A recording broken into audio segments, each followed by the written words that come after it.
Est-ce que oui ou non, on se fait arnaquer quand on achète du coca ou des frites au McDo? Alors ça, c'est quelque chose que j'ai souvent lu dans des commentaires ou entendu. Apparemment, dans les coca du McDo, ils mettraient beaucoup de glaçons, ce qui ferait qu'à la fin, il ne resterait pas assez de liquide par rapport à ce qui est annoncé. Et de la même manière pour les frites, souvent certains auraient constaté que les barquettes n'étaient pas assez remplies et que donc là encore, il n'y avait pas assez de frites. Donc moi, ce que je vous propose, au lieu d'en discuter pendant des heures, sans jamais avoir finalement la véritable réponse, c'est d'aller tester tout ça. Je vais partir au McDo, je vais faire une petite commande, on va bientôt vérifier et on saura enfin si c'est vrai ou pas. Bon, ben me voilà au McDo, j'ai choisi le plus proche de chez moi.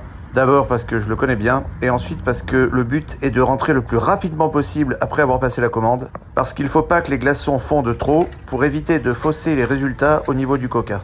Allez, je vois une borne, je me rapproche, et évidemment, on va faire une commande à emporter.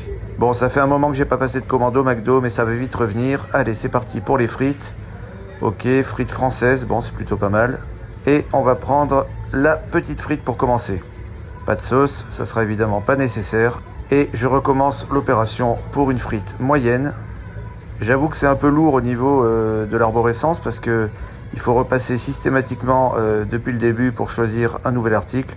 Voilà, je prends la grande frite, toujours pas de sauce et c'est terminé. On passe aux boissons, enfin au coca, c'est ici. Donc désolé pour les amateurs, mais moi je prends pas de coca zéro, je prends du coca normal. Dites-moi en commentaire si vous préférez le normal ou le zéro. Un petit coca 25 centilitres.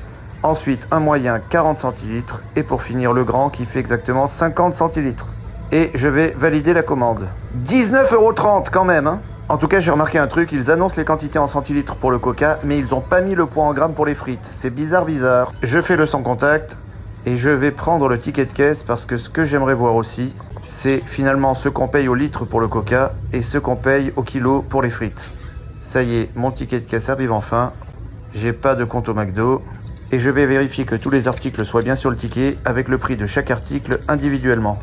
Ouais, c'est bon. D'ailleurs, on voit une première douille, le petit coca 25 centilitres à 2,80 € pour le coca 40 centilitres à 3 €. T'as vraiment intérêt à prendre le 40 centilitres. Qu'est-ce qui se passe au niveau de ma commande? Là, apparemment, ça prépare les coca. D'ailleurs, c'est une machine qui remplit automatiquement les gobelets. Ici, on est en pleine préparation des frites. Ça devrait pas être très long parce que je suis venu en milieu d'après-midi et je suis quasiment le seul client dans le McDo. Donc non seulement ça va être rapide, mais en plus je vais avoir quelque chose de très très rare au McDo. Je vais avoir des frites très chaudes. Je sais pas si vous confirmez, mais en général, vu l'attente qu'il y a, que ce soit au drive ou dans le resto, quand on finit par avoir les frites, elles sont plus très chaudes. Merci beaucoup. Bonne journée. Bon, on va pas traîner. Il faut vraiment éviter que les glaçons fondent. Chance pour moi, j'habite vraiment à 3 minutes du McDo. Ça y est, je viens de me garer. Je vais rentrer chez moi. On va déballer tout ça et on va faire un premier point. On va tout retirer du sac sur cette table. Au passage, je précise, parce que c'est plutôt cool, qu'ils m'ont mis pas mal de sauce et aussi pas mal de serviettes. Bon, le premier sac, vu les taches de gras qu'il y a dessus, y a pas photo, c'est bien le sac des frites. On voit les deux barquettes rouges en carton en vertical sur le dessus. Je récupère la première. Alors, d'après ce que je vois, ça c'est plutôt la moyenne. Et à première vue, elle a l'air bien remplie. Deuxième barquette en carton, donc forcément c'est la grande, c'est ça. Par contre là, je sais pas si c'est mes yeux, mais ça m'a l'air un peu léger. Et pour finir, le petit sachet en papier, c'est la petite frite.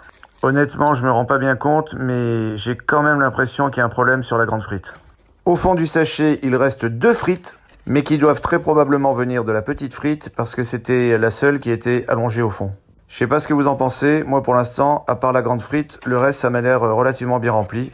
On verra ça tout à l'heure à la pesée. Je récupère maintenant les 3 boissons. Le grand verre, bah forcément, c'est le grand coca. Le verre un peu plus petit, c'est le moyen. Et là, vraiment, c'est très simple à identifier. Et le troisième, c'est le petit. Ça, c'est logique. Je note que les gobelets sont tous les 3 différents. Et aussi qu'ils sont très bien fermés avec un capuchon en carton. On va commencer par le coca. Je prends un bol doseur. À gauche, c'est gradué en décilitres. Ça veut dire que 4, c'est 4 décilitres, soit 40 centilitres. Et la première étape, ça va être de retirer tous les glaçons. Je vais les retirer dans les 3 gobelets avant même de mesurer les quantités parce que j'ai vraiment pas envie que ça fonde. Ça donnerait l'impression qu'il y a plus de coca que ce qu'il y en avait. D'après ce que je vois, en tout cas, il n'y a pas énormément de glaçons. Ah bah tiens, celui-là, c'est marrant, il est énorme. C'est 6 glaçons collés. Allez, je prends le dernier dans le petit coca et c'est fini. Je vais maintenant retirer les glaçons dans le coca moyen. Je pose ma pince pour ouvrir le capuchon. En tout cas, dans le premier gobelet, j'ai pas trouvé qu'il y avait tant de glaçons que ça. C'est pas genre les cocktails hors de prix dans les bars de luxe où quasiment tout le verre est rempli par un gros glaçon. Là, il y avait quelques glaçons, mais pas tant que ça. Et apparemment, c'est pareil dans le deuxième. Juste une petite couche de glaçons qui flotte sur le dessus, mais pas de glaçons sur toute la hauteur du verre. Ah, tiens, j'en ai oublié un. Voilà, je récupère le dernier et c'est fini pour le moyen. Reste plus qu'à retirer les glaçons du grand coca. J'ouvre le gobelet. Ah, là, à première vue, j'ai l'impression qu'il y a plus de glaçons que dans les autres. Alors, on va voir si c'est le cas ou si c'est juste une impression. Mais là, quand je les retire, à chaque fois que j'en enlève un, j'ai l'impression que ça n'a pas bougé, qu'il y en a toujours plein à la surface, ce qui veut dire que l'épaisseur doit être plus grande et au fur et à mesure que je les retire, c'est ceux du fond qui remontent à la surface. Bon, là j'arrive quand même, il me semble, vers la fin, j'en vois plus que 2 ou 3, mais clairement j'ai l'impression qu'il y en avait quand même plus dans ce gobelet. De toute manière, on va savoir assez rapidement maintenant s'il y a les bonnes quantités dans les verres ou s'il y a une arnaque. Ça y est, plus de glaçons. Je vais récupérer mon bol doseur, on va verser dedans un à un les 3 gobelets et on va être fixé. On va commencer par le petit coca, je vous rappelle qu'il est censé faire 25 centilitres. Je le vide entièrement et on va voir le résultat tout de suite. A priori, on est à peu près à la moitié entre le 2 et le 3. Ben, c'est exactement ça, 25 centilitres. Donc pour ce qui est du petit coca, c'est tout bon. Le petit coca va aller rejoindre les glaçons. Honnêtement, je pourrais jamais boire tout ça en coca de toute manière. Mais bon, j'ai pas envie de gaspiller. Donc je vais tout grouper ici et puis je laisserai ça au frais pour plus tard. Après le petit coca, passons au moyen. Vu ce qui s'est passé pour le petit coca, je suis pas inquiet, je suis plutôt rassuré. Mais on va quand même vérifier la quantité exacte.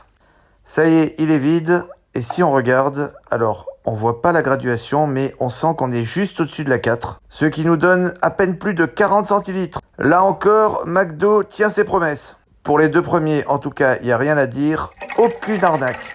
Mais vous le savez comme moi, c'est sur le grand coca que j'ai un petit doute. C'est ce nombre important de glaçons que j'ai trouvé suspect. Enfin, ne soyons pas forcément négatifs. On va vider le verre dans le bol doseur et au moins, ce sera clair pour tout le monde. Allez, on le met en entier, c'est fini. Voyons un peu la graduation. Mais il me semble que là encore, on est quasiment sur la graduation du 5. Comme dit le proverbe, jamais 203. Et là, McDo fait carton plein. C'est parfait dans les 3 gobelets. Au passage, j'attire votre attention avec un petit coca à 2,80. On est à 11,20€ le litre. Pour le coca moyen, à 7,50€ le litre. Et pour le grand coca, à 6,60€ le litre. Ça reste quand même, à mon avis, extrêmement cher. Mais bon, les prix, ça se discute pas, c'est libre. En tout cas, le plus important, c'est qu'il n'y a pas eu d'arnaque sur les quantités. On pourrait penser que tout va pour le mieux dans le meilleur des mondes chez McDo, mais j'ai l'impression qu'on va vite redescendre de notre petit nuage. J'ai pris une balance, je mets une assiette dessus et je tare à 0. Entre temps, j'ai trouvé, et franchement j'ai galéré pour trouver ça sur internet, une fiche produit McDo avec les poids. La petite frite doit faire 80 grammes, la moyenne 115 et la grande 160. Et il y a vraiment de quoi se poser des questions sur le fait que ces informations soient si difficiles à trouver. À croire qu'on n'a pas vraiment envie que les gens les connaissent. J'envoie la petite frite dans l'assiette, et là... 74 grammes. Mais attention, il reste ces 2 frites et ça donne 77. Déjà pour la petite frite, on n'est pas à 80, mais soyons honnêtes, c'est une erreur qu'on peut tolérer. Surtout quand on sait que les barquettes sont remplies à la main et pas par une machine. Je vide la grande frite dans l'assiette. Attention, 95 grammes. Non mais c'est une blague, là franchement c'est un scandale. 65 grammes de moins que ce qu'il faudrait. Ça fait 40% d'erreur. Là franchement, c'est difficile de trouver une explication logique. On va peser maintenant la moyenne frite, en espérant que celle-ci soit bonne.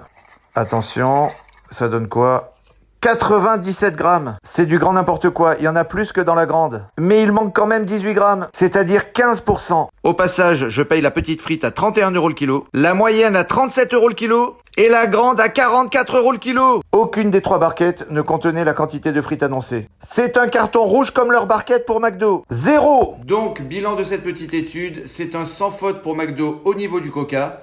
On a vu que dans chaque gobelet, il y avait exactement la quantité qu'il fallait. Et ça, c'est certainement dû au fait que ce sont des machines qui versent le coca dans les gobelets et qu'elles sont donc calibrées pour mettre exactement la bonne quantité. Par contre, au niveau des frites, c'est catastrophique. Il n'y a pas une seule des 3 barquettes qui contenait suffisamment de frites. À chaque fois, on était en dessous du poids annoncé. Et ça vient tout simplement du fait que c'est un être humain qui remplit les barquettes et qui va faire un peu comme il sent, mais sans forcément pouvoir contrôler ce qu'il fait. Dites-moi en commentaire si vous avez déjà connu ça, s'il vous semble que vous avez déjà eu des barquettes de frites qui n'étaient pas assez remplies. Pense à t'abonner et je te dis à bientôt pour une nouvelle vérification d'arnaque.